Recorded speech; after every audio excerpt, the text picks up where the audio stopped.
This is hot off the press. The USA has shown a deep commitment helping us to build a naval base in Lombron, which is on Manus Island, which is just north of Papua New Guinea. This is an epic day for all Australians. This is better than winning the World Cup because you see, now our maritime trade routes going through Indonesia are secure as soon as this naval base has been built, and it will be a clear message to China that they cannot build a military base in Papua New Guinea, and we will not accept them building military bases in the South Pacific, i.e. Vanuatu or Fiji or all these other countries surrounding Australia, which the Chinese have been trying to put into debt traps to try and meddle in our sovereign affairs, should I say. Before we get started, make sure you click the subscribe button and click the bell icon so you don't miss out on anything. Now that our trade routes are secure, you could probably sling me $1 on Patreon. Now, Mike Pence just gave a speech for APEC, which was held in Papua New Guinea. Now, for about a year now, I've been complaining about the dangers of Australia's maritime trade routes through Indonesia, not to mention how dangerous it will be for Australia's exports and imports going through the South China Sea. That's the next problem on the agenda, but we are dealing in our region of the world right now. In return for helping out Australia by allowing us and the US to build this naval base, Papua New Guinea will receive 4 new Navy ships, and we will extend our free trade agreement with Papua New Guinea in return.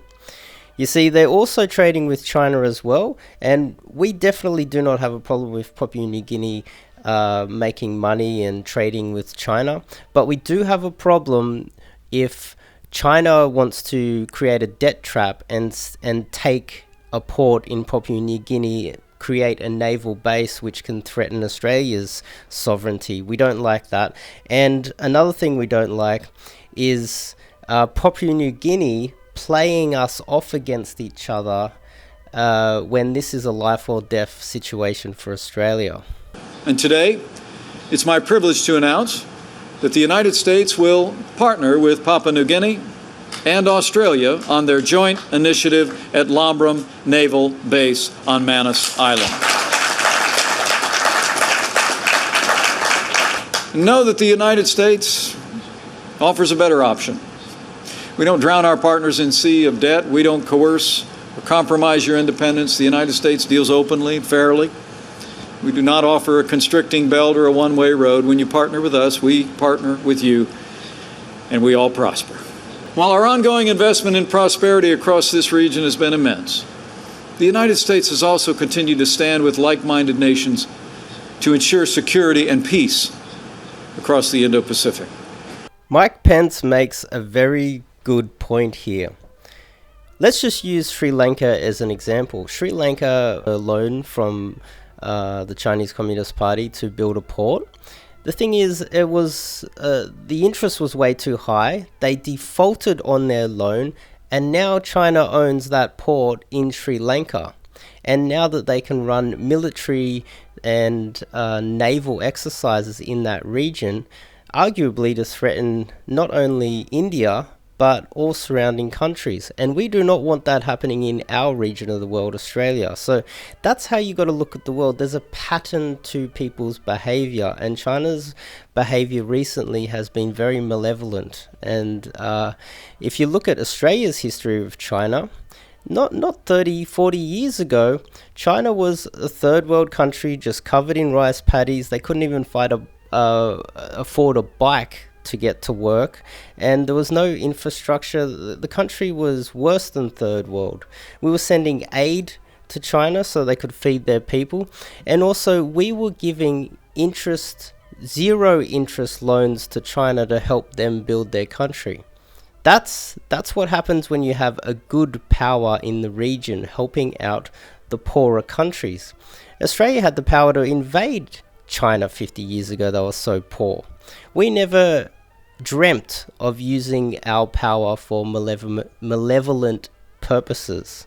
Yet recently China, as soon as they've come into a couple of bucks, it's like a junkie or a gambler or an alcoholic that has just got their paycheck and now they're going to go use it for malevolent purposes.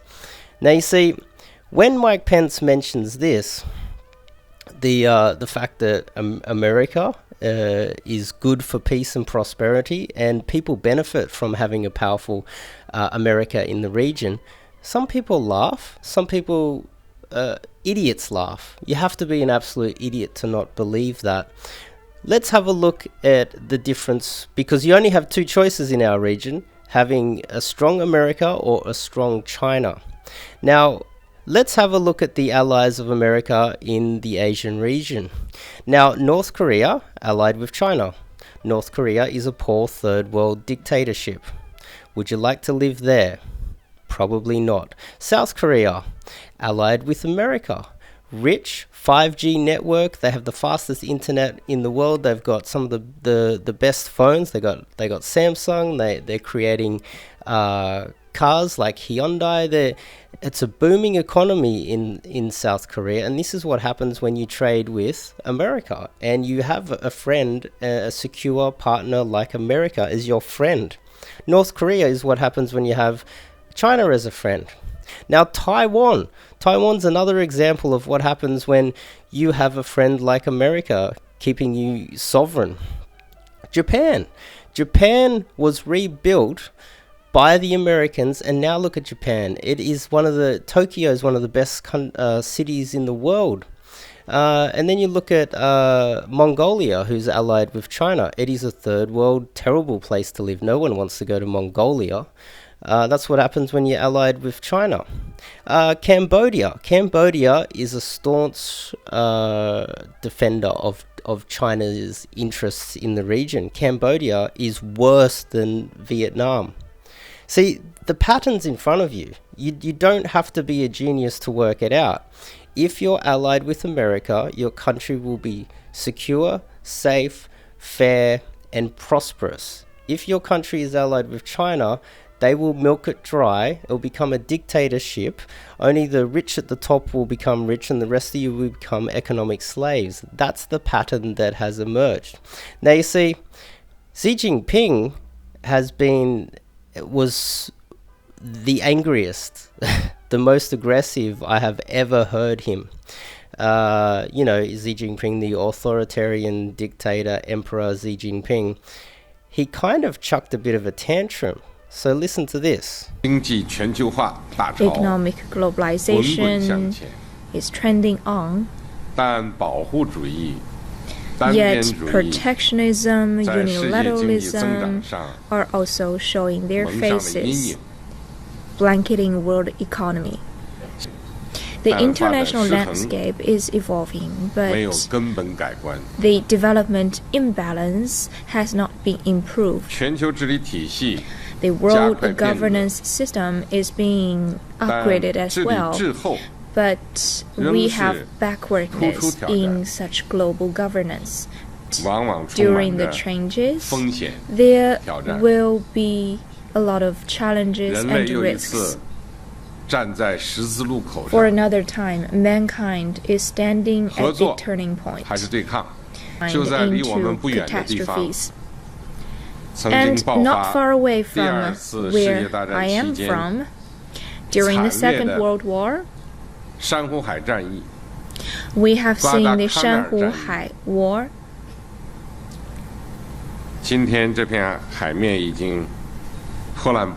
And now, of course, that waters have become calm, but we still cannot forget those troubling days in history. If we set up barriers and cut the close connection between different nations, that is contrary to the economic rules and historical trend, and it is inconsistent with people's common aspiration. It is a short-sighted choice, and it's gonna lead nowhere. One who chooses to close his door will only cut himself off from the rest of the world and lose his direction. Now that was the most aggressive I've ever heard him. And another pattern has emerged in Papua New Guinea. what has happened in Australia, for instance, Sam Dastyari, that Dastyari guy that was taking money from a billionaire in Australia that was linked to the Chinese Communist Party, where you see Sam Dastyari, we kicked him out, but he was caught saying that the South China Sea is China's business and nothing to do with Australia. So he was pushing China's interests within Australia. Now, if you can buy an Australian politician, imagine how easy it would be to buy a Papua New Guinean politician. Now, here's an example of what I believe a bought Papua New Guinean politician sounds like. Check this out. I say manus will not be used again by the government of Papua New Guinea. And Australia to further pursue the interests of Australia without our government first engaging meaningfully with the people and government of Manus. Enough is enough. Yes, Manus is an integral part of Papua New Guinea. Yes, Lombrum and Siedla Bay or Harbour are national assets. But that does not give the right to the governments of Papua New Guinea and Australia to conduct the affairs to Manus as no people living there and no government of its own. We will not remain unheard. We will not be used again to advance the national interests of Australia to have the presence of Navy. It's funny how the Papua New Guinean government have made their decision, yet this guy is still pushing the Chinese agenda in Papua New Guinea.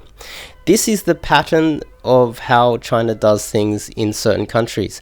They target individuals with power and try to pay them off so that they can push their agenda. And that's not the democratic way. You see, democratic way is that we all have a vote, we all have a say, and we don't just have this dictator at the top with power using their power to tell us what is right for us and help and push an authoritarian dictatorship like China's agenda within other countries. And that's their strategy. So it would, my opinion, my theory is that this guy's been paid off. Now we get to the trade routes. Now, I made a video about Vanuatu and the possibility of them getting into some sort of a debt trap with China. The link is right here. I'll put the link in the description as well. I also made this video about our maritime trade going through Indonesia. The card is here, and also I'll put the link in the description. I suggest you guys watch that one as well. How I was saying how our maritime trade was in extreme danger and how bad it would be if we were to be blockaded and our country become a third world country overnight. And also back in February, I just made this off the top of my head video with a whiteboard in front of me, and I kind of explained for about 20 something minutes how it could play out if we were to go to war in North Korea. Now, if we build this naval base to defend Australia against any possible malevolent intentions from Indonesia, I'm not saying that they would, but countries' interests come first. You got to understand, there's no such thing as friends and family when it comes to geopolitics. There's only in your personal interests, and our interests are our maritime trade, and your capabilities. So you see, when you've got a country like Australia who has not flexed its muscle at all in this region, even when all these countries were third world and they could not defend themselves, Australia probably could have invaded all these countries and they could be Australian now. But we never did that. And that's evidence that when we have power, this region would be safe. Now you see, I think it's important to note that if we were to go to war with North Korea, which I don't know, but it seems like the pieces are being put in place to go in and do something about North Korea. You see, when Australia feels secure with its trade routes and its interests against possible Indonesian actions, something could happen in North Korea. I'm not saying it will. It seems to be dying down at the moment. But the pieces seem to be going in place, and that's what I'm trying to say, is that there's a pattern to everything, and you need to just watch where the pieces start moving and guessing what the next move would be.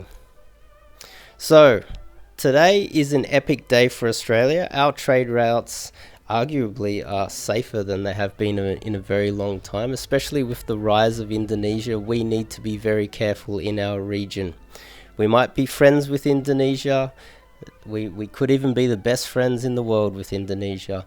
But as we've seen with China, we thought China was our best friend 30, 40 years ago, and now they've got malevolent intentions to try and infiltrate not only all aspects of our government, militarily bully us, politically bully us. There's a possibility Indonesia could turn on us as they grow in power.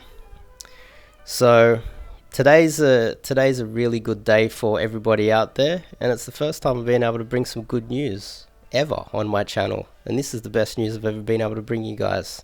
So if you like this video, make sure you click the subscribe button and click the bell icon so you don't miss out on anything. I've also got a Patreon. Now that our maritime trade routes are secure, you could probably sling me $1, couldn't you? Don't let fear stop ya.